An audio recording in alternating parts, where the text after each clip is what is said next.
So I got my Mr. Beer here. Okay, we're done with the boil. I'm gonna let this guy boil for 15 minutes. But the reason why I brought you down here is my stuff from last. I'm gonna try a pound of oats here. I'm gonna toast those guys in the oven. Just got done cleaning up in the basement. Down here you can see we got my oatmeal stout.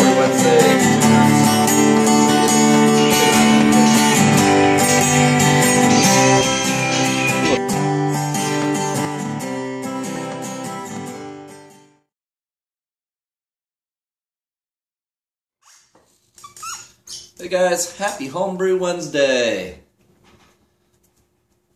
Doug here with PFC Brewing. Got the Brewdog Maggie sitting next to me. Look at that bad boy. Starting to clear up a little bit. Cheers, everyone.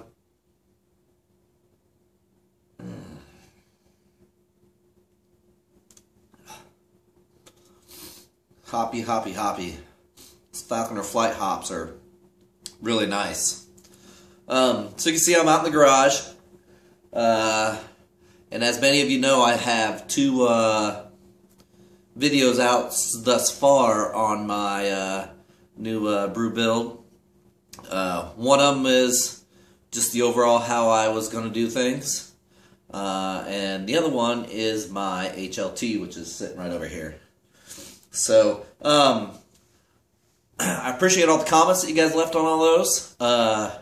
I do have to say, I made a pretty big mistake, and this should be recognized, that I just simply did not do something, and I should have. And that would be to actually put that video out a lot earlier than what that first video out a lot earlier what I did. I did not seek any input from hardly any of the people on YouTube on their systems or different things like that. I should have been asking around and different things like that.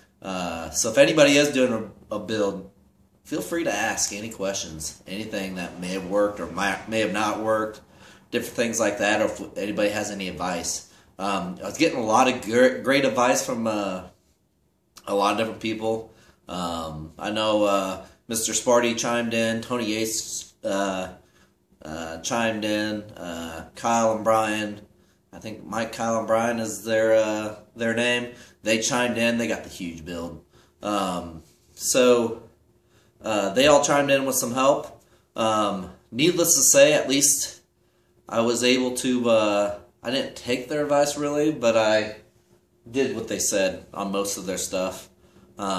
Just because I did a little research after I created that first initial video, which you'll see in the other videos.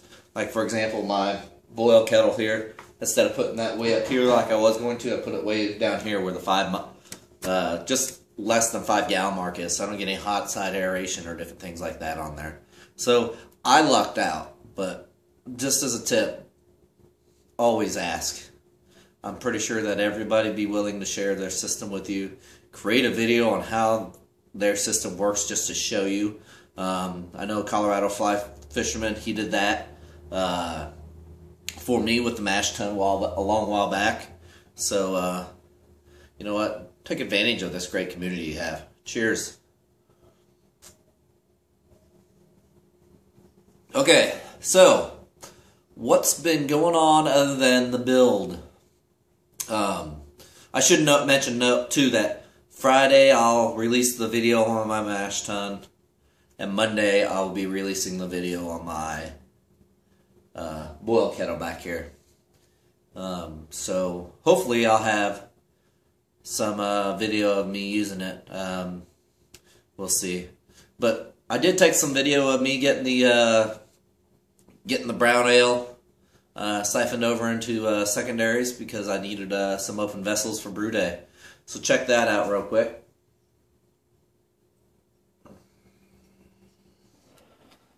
Siphoning off the German ale yeast, or the German brown ale with the German ale yeast. I don't know if you can see that. Put her into the little 3-gallon carboy. Probably have a little bit left over, but that's okay. We're doing the other brown ale. This one's got the British ale yeast in it.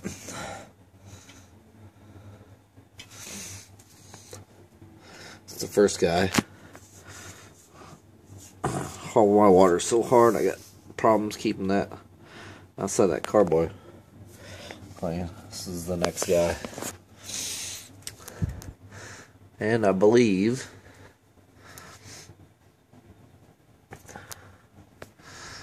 it's hard to see with there.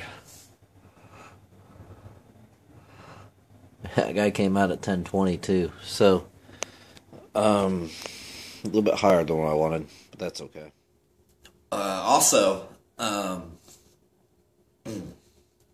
I did notice that brown ale, the one I did not use the German yeast with, the one with the British ale yeast, kind of had a little bit of a funky taste to it. It smelled okay, just didn't taste quite right. So I'm just gonna, those guys were made just to sit in the secondaries for a while until I get an open container. So that guy's gonna sit, and we're just gonna see what happens with it, and kind of go from there. I'm in no big hurry to get those guys kegged up. Those guys are probably not going to get drank until April anyways. So, if before I keg it, I want to take a taste test and it still tastes funky, I'll just have to figure out something to do with that bad boy.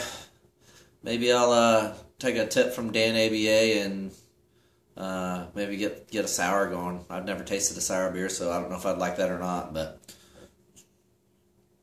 who knows? We'll see. So I was doing that just to get the couple fermenters open, and I did end up brewing on Monday, which was President's Day here in the U.S. and took off. I had the day off, so I ended up brewing. Overall, things went real smooth. I do know that a couple guys had expressed concern over the fact that I wasn't having a temperature controller or anything to work with my HLT ton, but I just simply kind of monitored it over the propane.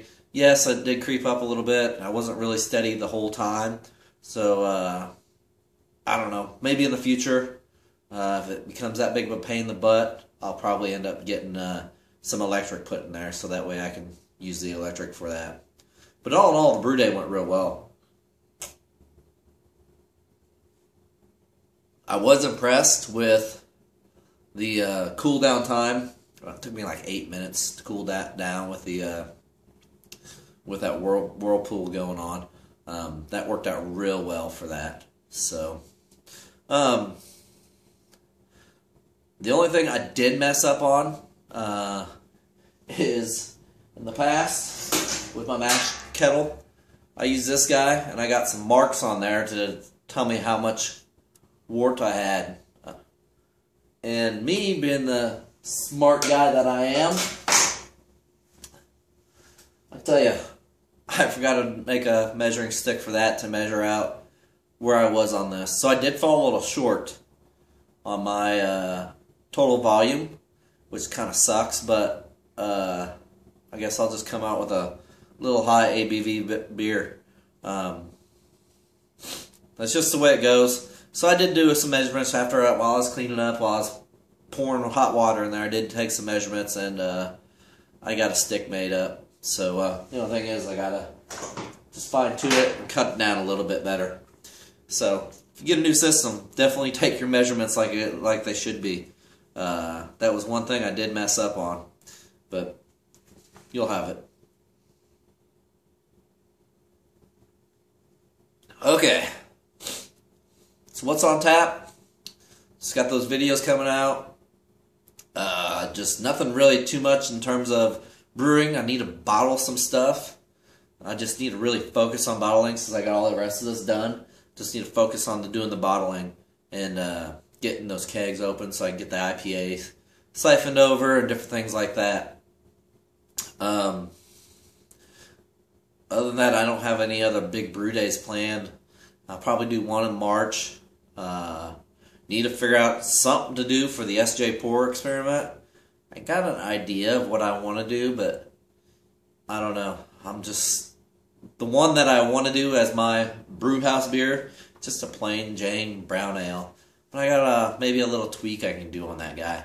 So we'll see. So that could be an interesting recipe if that works out real well. So other than that, nothing else really going on. Going to do my weekly shout out. I'm going to do 2 of them again. I believe it's Brian, Mike, Kyle. Those guys. I'll put a link here for them. They are going to have an awesome setup. You want to talk about a lot of bling? That is going to be awesome. I mean, this is like what I would be. I don't know. I just would love to have that setup that they're working on. That is going to be some kick-ass equipment. And the other guy that's really helped me out with comments and doing different things is Tony Yates. Check him out. He does some really good brew day videos. I got some of my ideas from him on how he runs his pumps and does different things. So definitely check him out. So I hope everybody has a great week and a rest of the week and a great weekend. Cheers, everyone. Happy Homebrew Wednesday.